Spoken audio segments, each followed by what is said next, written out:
Hello world, it's Dave again, and welcome to another Deep Thoughts video with Dave concerning neuroplasticity and autism.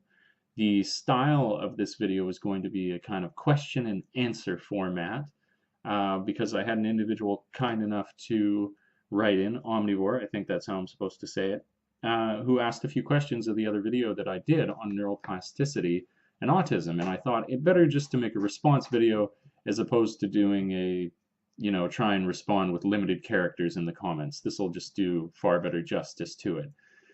With that said, I want to put a disclaimer here as well that this video is directly referencing that other video that I've done on this same topic, but as a question and answer video, it's going to really discuss an abridged version of some of the concepts that I first present in the other. So if this is a topic that you're really interested in and you want to get the whole huge picture surrounding it, please do check out the other two videos that I have on it. If you just want a little taste, if you just want to kind of jump in and see what I have to say here, and that's fine. You just don't care where you're jumping in. Great, thank you for checking out this video. Please enjoy. But with that said, let's get started. So the first question that came up from the other video was, does neuroplasticity continue later with autism, formative plasticity in brackets? And the short answer to this is yes. So let's explain neuroplasticity as it affects adults and affects kids. So when you're an adult, you learn by what I like to describe as intention or by will, and you have this personality that is able to ask questions of the world around you, and that is combined with a low rate of input because you're focusing where you want to get your inputs from. This is very, very different from a child. This is before I go into the autistic children specifically. When you're a child, you're I think the term is a tabula rasa. You're a blank slate, and the brain knows this, unconsciously knows this, and a way that it makes use of all that empty space, there being a lack of a personality there, is that where an adult has their rate of input quite low and dependent on where they direct their attention, a child has a massive rate of input compared to an adult, and this allows them to unconsciously learn at a rate that is not possible in an adult when they start to develop their personality. And this accounts for a child's ability to learn many, many languages when they're young. And, allowing for bilingualism and stuff like that. And where autistic children come into this, and this idea of formative plasticity continuing too long, this rate of input, this heightened rate of input, could be called formative plasticity.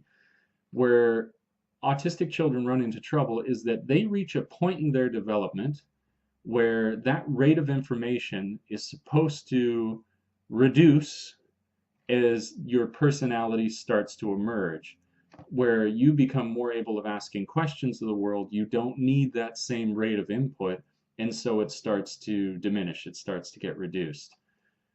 In an autistic child, as their personality emerges, the rate of input does not slow down, and that's what messes them up. They have this massive rate of input still where they don't need it anymore, and they can't reconcile that rate of input with the now emergent personality. So that's the answer to that question, is that yes, autistic children are experiencing formative plasticity for far too long. They're going into a time when they don't need all that unconscious learning anymore. They should just be learning by their intention and will, and it's not being reduced for them, and it messes them up socially through a number of different ways. So that's the answer to that question. I hope I did a decent job for you there. If anything's unclear, again, just write me more questions. The next question was, a comment on the style in which you learn, which was, basic learning has a profound effect on yourself, particularly language, living situation, new job, and not only do you learn these new skill sets, but you find when you learn these new skill sets, that it changes entirely the way that you learn. And I would say, in answer to this, that what you call basic learning is actually not. Basic learning is if you go to a restaurant and you try a new item off of the menu and your brain has to learn, that new experience, but it's still made in the same building. It's still, that's pretty basic. It's when you go over to your friend's house, a really, familiar environment, but you try a new board game. That's basic learning. The things that you cited here, learning a new language, living situation, a new job, these are what call on our ability for neural plasticity when we're older in the greatest way. If you think about it, a lot of people don't give credit to a new living situation. When you go to somewhere new, you're going to have new sights, new smells. You have an entirely new mental map that's developing for you in the way that you situate yourself in your home, um, as well for the surrounding environment around your home. There's a lot of neuroplasticity that's going, a lot of neural reorganization that occurs when you go to a new living situation. Uh, a new job. A new job is a massive change for you. You're learning a whole new skill set. Um, Unless it's maybe within the same field or something. It's maybe not always the same rate of change, but it's a big change. And then language. Well, language is cited in this book as being possibly, aside from going and living in a foreign culture, learning a new language is the greatest way to call on neuroplasticity and your brain's ability to reorganize itself when you are older.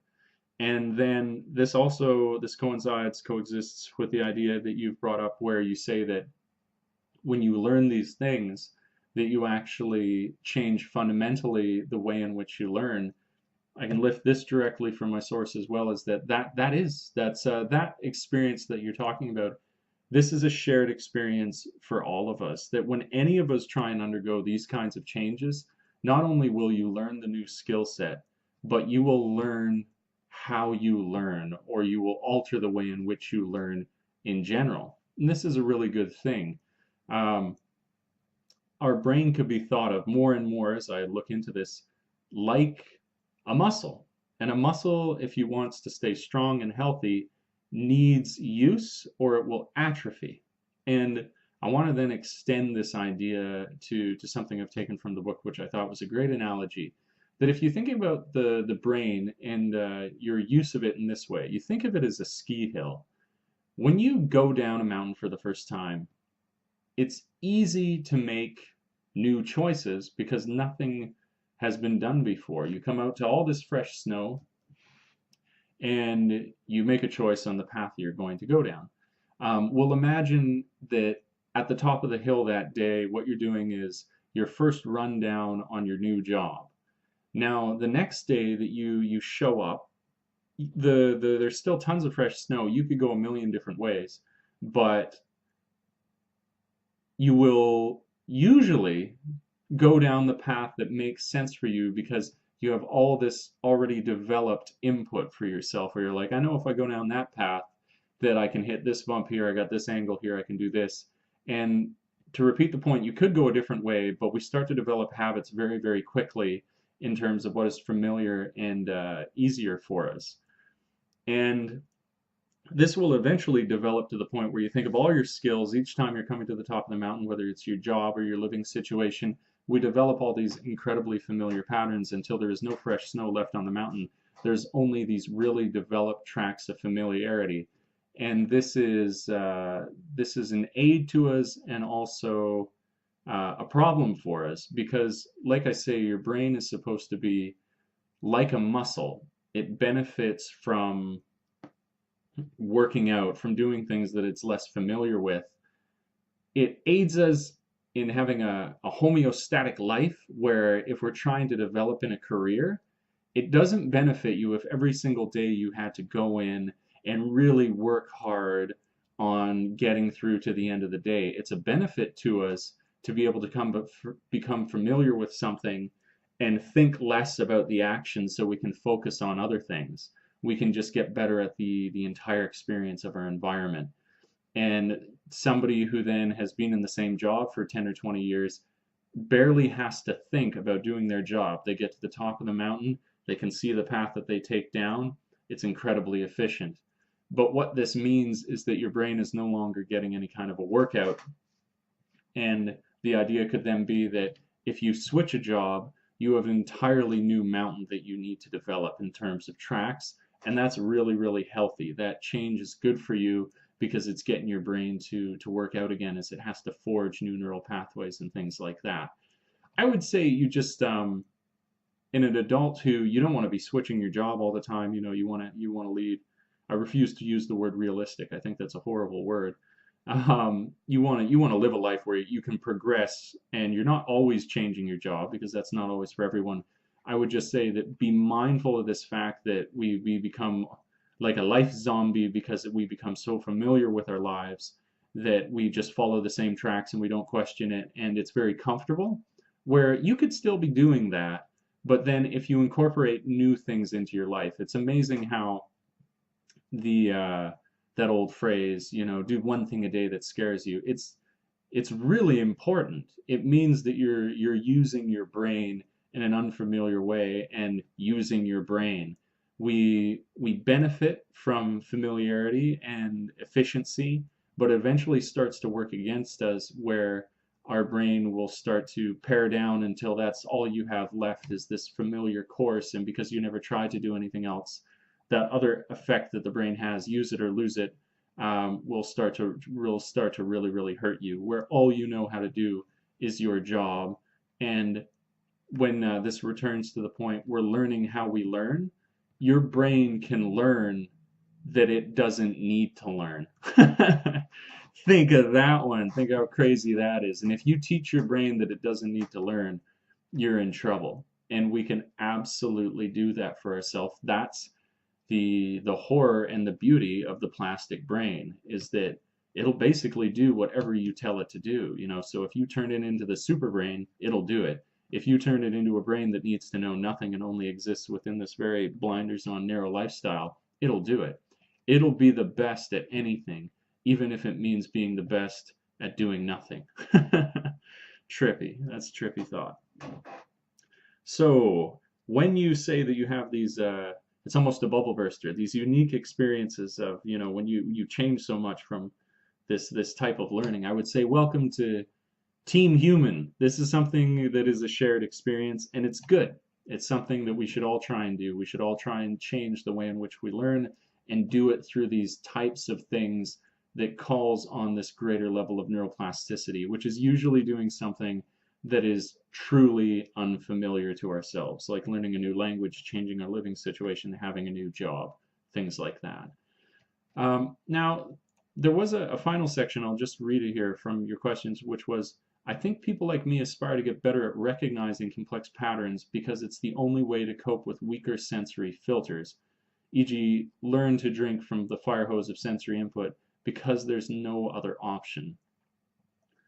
Also, I like being this way. Yes, the downside of it sucks hard, but if shedding my deficiencies means losing my talents too, I'll pass. I have tried to make this video tonight about, call it 10 times. That's right, that's how much effort went into this. And it's still like this. And every time that I tried to come up with an answer for this question, I realized more and more I don't quite understand this question. So, if you're watching this, omnivore, please do rephrase that question or just offer it to me in a slightly different way. Forgive me that I don't entirely understand.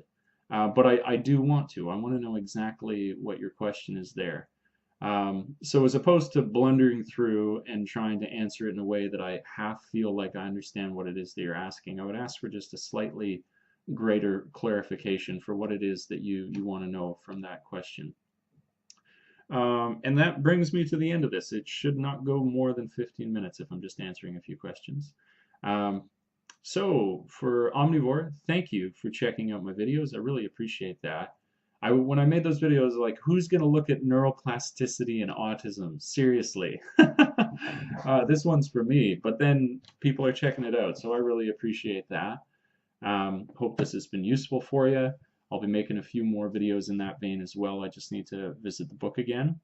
For people who are just dropping in to check this out, not necessarily from link to that video, thanks for dropping in now. And like I like to say, in the interest of keeping this short and sweet, thanks for tripping with Dave, and until we meet again next time, world, ciao for now.